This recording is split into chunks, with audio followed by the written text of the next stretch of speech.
I play Clyde Logan, who is a bartender, and he's a Iraq War veteran who's a transradial amputee, so he's lost his arm at the forearm down. His brother is Jimmy Logan and Melly Logan, played by Riley Keough. Yep, I play Riley Keough. I play Jimmy Logan, and I'm an ex-football player.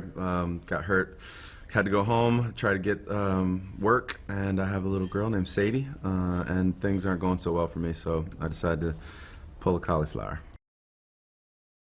I'd like to hear from yours though, because I mean it's always interesting for me to for people. I think I talked to you a little bit earlier, yeah, right when we first started. It was an adjustment at first because I've never worked on a set that was like that, where it was very much like first impulses, you know, because there's.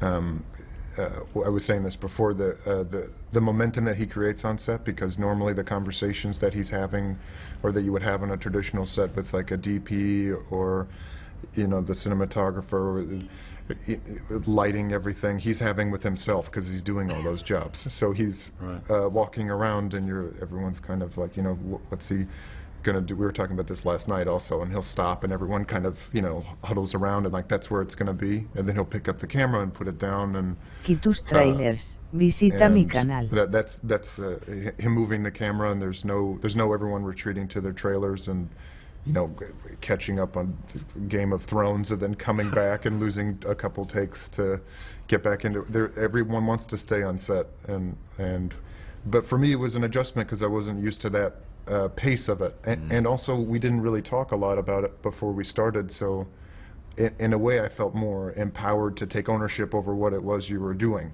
I mean, I felt that way, where you're not, it wasn't so much a dialogue about like what it is you want, let me serve your vision of it, which there is, but he would say something if it would go off the rails, but you felt an immense sense of, I mean, maybe empowerment's too dramatic a word, of this is your character, take ownership over it, and I'm going to give you a lot of latitude to a lot of room to figure it out, and if it starts going off this is a long answer, a big story, then I'll you know, make sure we're back on course. No, I think it's a good answer though. Yeah.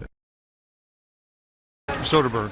Yeah, Soderbergh, and then reading the script is always good, and liking that. So, but initially Soderbergh, yeah.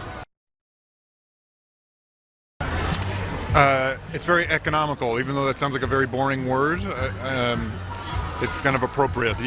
There's no energy or money wasted, and because he's kind of doing many different jobs and wearing many different hats, the pace of the set is also very quick. So done early, not that really matters, but it's more of a testament to how quick he works. And because of which there's no loss of focus. No one's retreating to their trailers and coming back and blowing a couple takes because they're stuffed on lasagna.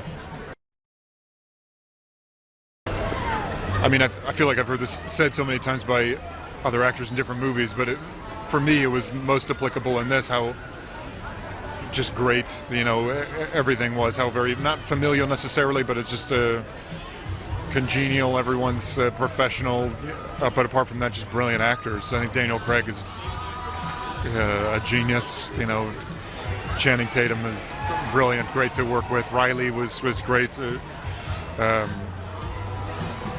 everybody else that we got to work with, I thought was, I mean, you couldn't ask for a better cast of people.